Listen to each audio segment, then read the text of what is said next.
The new school year is underway for Philadelphia Public Schools. Reporter Monica Robinson spoke with The Notebook's Dale Mezzacappa about some of the challenges facing the Philadelphia School District. So, Ms. Mezzacappa, thank you so much for joining us, journalist and contributing editor for The Notebook. Thank you so much, and let's talk about the new school year. So, the Philadelphia School District is now in session. So, tell us about the starting the new school year before Labor Day. Was it a good thing or a bad thing? Well, it was the first time they did this in memory, probably ever. The idea of doing it was to get more instructional time in this year, especially before testing, and also to start the year with a full week. Usually if it starts after Labor Day, it's only a 4-day week, and then the following week is generally the Jewish holiday, so again, it's a shortened time. But the plans didn't quite go as expected because of the weather, and the schools were forced to close, and be half days for most of the first 2 weeks of school. Because it was too hot. Because it was too hot, and most of the buildings in Philadelphia, which has school buildings that are, nearly a century old, not all of them, but a lot of them don't have air conditioning. And it was unbearable for people to be in them, so they had to close.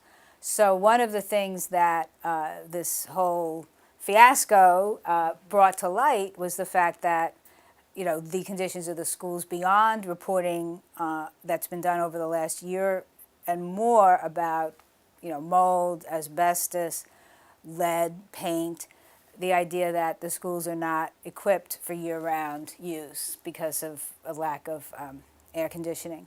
So that became the big narrative for the beginning of the school year, not getting off to an early start, but the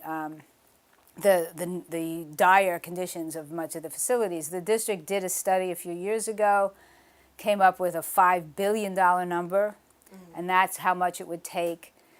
They would have to spend something like $500 million a year in their capital budget for improvements to keep up with the needs in all their schools. And every year that goes by, something else goes wrong. In fact, since the school year started, Palumbo, the Academy at Palumbo, which is in an 80-year-old building in South Philly, it's a magnet high school, the ceilings collapsed because the roof needs repair, and that happened, and the school has flooded, and so all these things have happened, and that's just one of the many needs that the district has. Wow, so many schools don't have air conditioning, correct? Is that? That's correct. Some of the newer ones do have central air, and some schools, older schools like Central, for instance, I think they have room air conditioners in most classrooms. But a lot of schools just don't have air conditioning because they weren't built during a time when that was normal and expected of all buildings. So, and even if they could install pay for the air conditioners themselves, which I think Councilwoman Gim estimated would cost $4 million to actually upgrade the electrical systems of these buildings to take that. Would cost untold millions more. So, okay, so we now have a new 9-member school board that was appointed by Mayor Kenny. So tell us what's in store for them, or what kind of challenges are they facing for the new school year?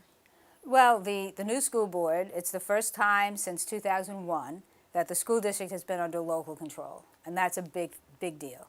The state took over the schools in 2001, saying that they were financially distressed, academically distressed, and it was run for all that time since then by a 5-member school reform commission that was appointed jointly by the governor and the mayor. But it was actually dominated by the governor's appointees. And during that time, people felt that the SRC, as it came to be known, the School Reform Commission, was not as responsive to the public as they should be. They complained that the state, that Philadelphia, like every other school district in the state, deserved to run its own schools. And finally, last fall, Mayor Kenny put in motion the process that led to the appointment of a 9-member Board of Education. And he appointed all 9 members, and they've held several meetings. They took over governance of the district on July 1st. And so far, they have held several meetings and several committee meetings, and there's quite a change in the atmosphere and in the way they are going about their duties. They hold committee meetings, they form committees, they hold them in public, they seem more responsive to public input. They still have it where people are limited to 3 minutes and when they want to address them, because otherwise meetings would go on forever. But they answer them, they respond to people, and people seem to be feel that they're definitely setting a different tone in the governance of the district. Now, they're facing the same issues that the School Reform Commission faced, in that the school district has perennial issues around funding, that while the district in this fiscal year, next fiscal year, will manage to balance its budget, that's not going to last, because, as has been the case as long as I can remember, the district doesn't really have enough revenue to meet the needs it has. So are they able to find new revenue? Is the city Well, able to this find year, one of the things that happened with the School Reform Commission, or the idea of the state takeover, was that the state was supposed to give the district more money, which it sort of did in the beginning, but they never really said that the state takeover meant that we were going to make sure that you were solvent. There's always been this tension between the state and the city and who should be putting in more money. The city has put in more money, but this year, for instance, Mayor Kenny asked for an increase in the property tax rate, which is the major local source of funding for the school district, and City Council rejected that.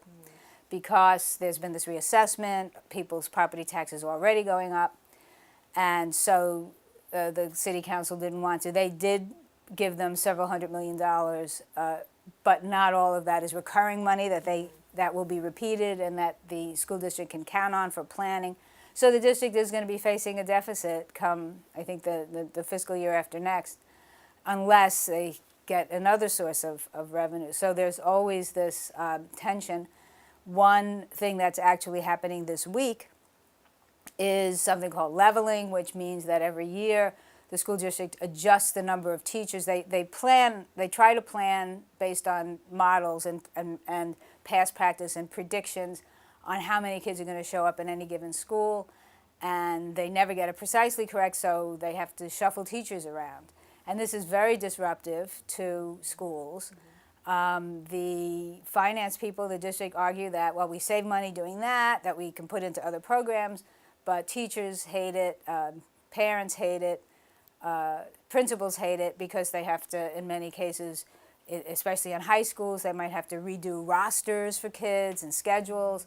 And in elementary schools, you have kids who had a teacher for the first 6 weeks of the year, and they have a different teacher. Sometimes they have to do some so-called split grades, which means that they have to put like first and second graders together, rather than just create 2 small classes. They can't afford that, so they create a larger class with 2 grades of kids in it, kids from 2 grades in them. So there's all that. Those issues don't go away. So is the school district able to retain teachers? Well, they say that they do. They say that, well, we have a pretty high retention rate. We retain, 92% of teachers, whatever. But every year, hundreds of teachers leave the district. And this year, I think they had to hire something like 600 teachers. It was actually lower than usual. In some years, they've hired 1,500 teachers. There's about 6,000 teachers in the system now, maybe a little bit more than that. And then there's counselors and other people. But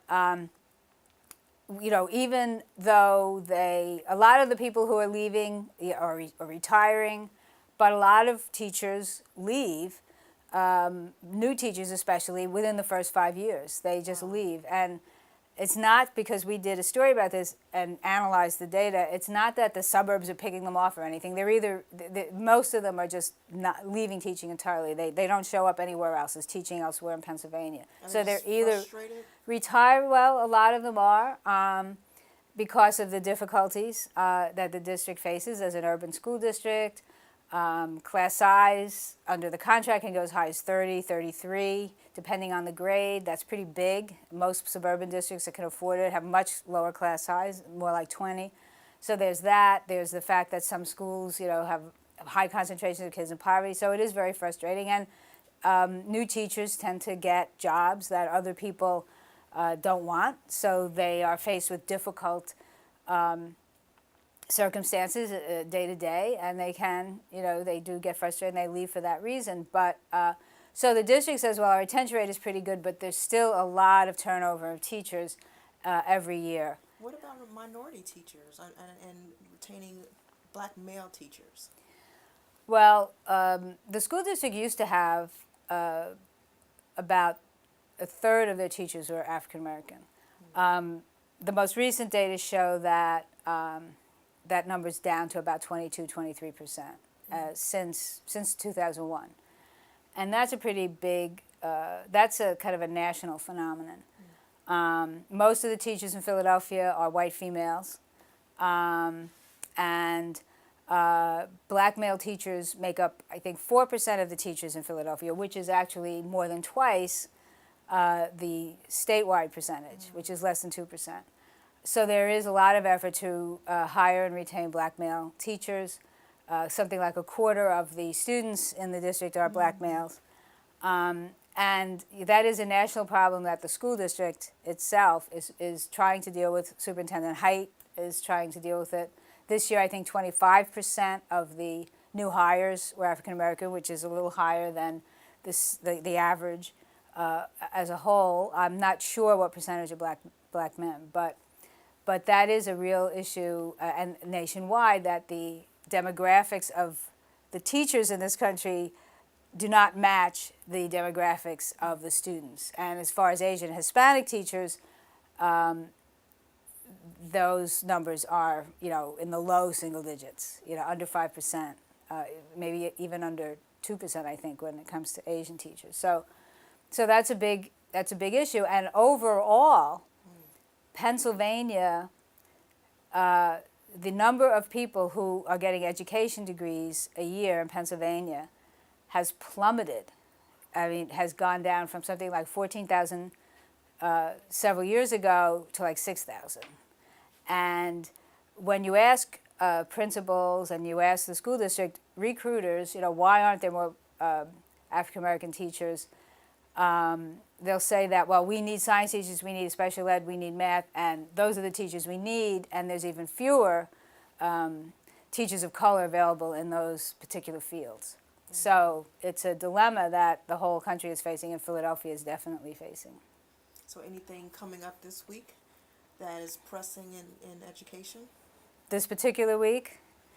Not that I know offhand, other than the fact that this is the week that the schools are going to feel the effects of the so-called leveling, where there will be the shuffling around of teachers. Some schools will not be affected, other schools will be affected. Well, today, actually, 2 schools in the city were named Blue Ribbon schools by the federal government, Meredith and Greenfield. And these are both schools in the Center City area. Meredith is in Queen Village. Greenfield is right in the heart of Center City, for general excellence. So that's a bit of news. Okay. All right. Well, thank you so much for joining us today, and great information for our viewers. Thank you. I enjoyed it.